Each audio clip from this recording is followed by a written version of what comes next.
Hello everyone, आप सभी का स्वागत है मेरे यूट्यूब चैनल में। तो उम्मीद है आप सभी हेल्दी और अच्छे होंगे।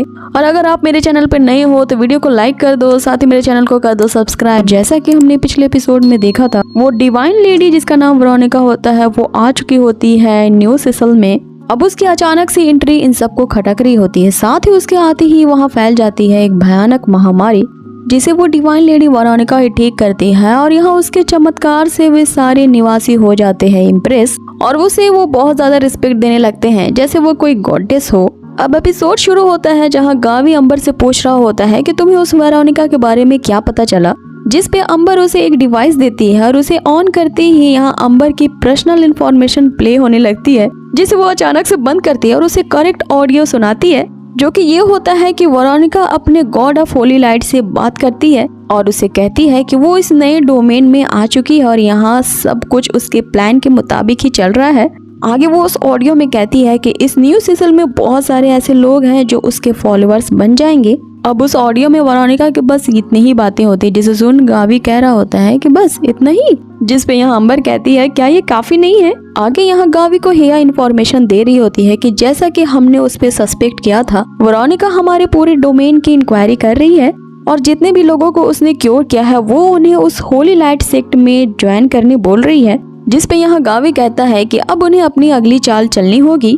अब यहाँ होता है सीन कट और हम अगले सीन में देखते हैं कि वो जो 100 कारीगर थे वो नए सीजन में आ चुके थे। अब हमें यहाँ एक और कैरेक्टर इंट्रोड्यूस होता है, इसका नाम जेनी होता है और वो उन्हीं कारीगरों में से एक थी। अब ये जेनी भी उस मैजिकल सोर्स को बहुत गौर से देख रही होती है। अब आगे देखते हैं हम वेरोनिका को, जो अपने कमांडर से ये कह रही होती है कि हमें इन 10 कारीगरों को हैंड ओवर करना है ताकि वो सिसिल के नए किले का कंस्ट्रक्शन कर सके। उसी बीच हम देखते हैं कि अंबर इन सब चीजों को ऑब्जर्व कर रही थी, जिसे वो गावी को इन्फॉर्मेशन दे रही होती है कि वो उसे 3 लोग सस्पिशियस लग रहे हैं।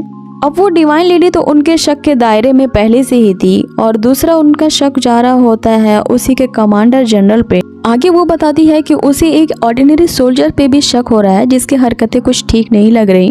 और लास्टली उसके सस्पिशियस के दायरे में आती है वही जेनी, जो उन कारीगरों में से एक थी।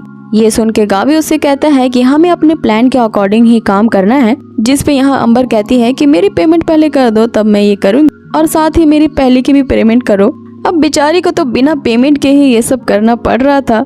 अब यहाँ से वो अपना काम शुरू करती है और सीधा जाती है वेरोनिका के पास, जिसके रोने की आवाज सुन के वेरोनिका उसके पास आती है और कहती है कि तुम ही वो लड़की हो जो मुझे स्पाई कर रही थी। यहाँ अंबर ओवर एक्टिंग करने लगती है और कुछ ज्यादा ही तेज रोने लगती है, जिस पे गावी उसे इंस्ट्रक्ट करता है कि थोड़ी नेचुरल रहो। अब अंबर एकदम ड्रामेटिक वे में उससे कहती है कि वो गॉडेस ऑफ शैडो पे बिलीव करती है, लेकिन मैं आपके चमत्कार को देख के अब होली लाइट सेक्ट में ज्वाइन हो जाऊंगी। आगे वो कहती है कि मेरे फादर बहुत बीमार है और वो किसी भी तरह का ट्रीटमेंट नहीं लेना चाहते, और ना चाहते हुए अपने पैसों की पोटली निकाल कर उसे देते हुए कहती है कि आप मेरी मदद कर दें। वेरोनिका यहाँ राजी हो जाती है और उसके साथ चल पड़ती है। आगे वो उसे एक सुनसान घर के पास लेके आती है, जहाँ गावी उसे इंस्ट्रक्ट करता है कि सिर्फ वेरोनिका को ही अंदर आने दो और तुम यहाँ पर गिरने का बहाना करो। आगे हम देखते हैं कि गावी के कहे अनुसार अंबर ऐसा ही करती है और वेरोनिका को हम उस घर के अंदर जाते देखते हैं, जहाँ पे वही पिटमैन होता है जो उसे कह रहा होता है कि डिवाइन लेडी आखिर तुम यहाँ पे क्या कर रही हो। अब जैसे ही वेरोनिका उसे हील करने जाती है, वो पिटमैन उसके हाथों को पकड़ लेता है और अपने मैजिक से वहाँ के खिड़की दरवाजे को ब्लॉक कर देता है और उसे वही डिवाइस देते हुए उसी की रिकॉर्डिंग सुनाता है। आगे गावी उससे कहता है कि हमें बात करनी चाहिए। इसके लिए वो उसे 2 चॉइस देता है। पहला तो वो कोऑपरेट करते हुए उसे सारा सच बता दे, वरना जो ये पिटमैन है उसकी बुरी हालत कर देगा। आगे यहाँ वेरोनिका मुस्कुराते हुए कहती है कि होली लाइट सिर्फ अपने फॉलोअर्स को ही ब्लेस कर सकता है, और आगे वो कहती है कि तुम में इतना पावर नहीं है जो मुझे रोक लो। अब जैसे ही वो पिटमैन अपने प्लांट की शाखाओं से उस पे वार करता है, वेरोनिका उसे इजीली रोक लेती है और उस पे ही ऐसा काउंटर अटैक करती है कि वो पिटमैन तो उल्टा लटक जाता है बेचारा। अब वो उस घर से बाहर निकलते हुए गावी से कहती है कि तुमने बेकार में ही इतनी मेहनत की। सीधा सीधा मैं यहाँ पे अपने आने का तुम्हें रीजन बता ही देती हूँ कि पहला तो ये है कि मैं उस दीवार की जांच करने आई हूँ जिसके पार वो मॉन्स्टर्स हैं, क्योंकि उस दीवार की कंडीशन काफी बुरी हो चुकी है। दिन ब दिन वो पतला हो रहा है और कभी भी उन मॉन्स्टर्स का अटैक हो सकता है। और दूसरा रीजन यहाँ पे आने का ये है कि मैं तुम्हें वार्न करना चाहती हूँ कि तुम्हें एम्पायर ऑफ टाइफून से बच के रहना है, और इसमें मैं तुम्हारी मदद करूंगी, और ये सिर्फ हमारे अंश के लिए अच्छा नहीं होगा बल्कि सबों के लिए अच्छा होगा।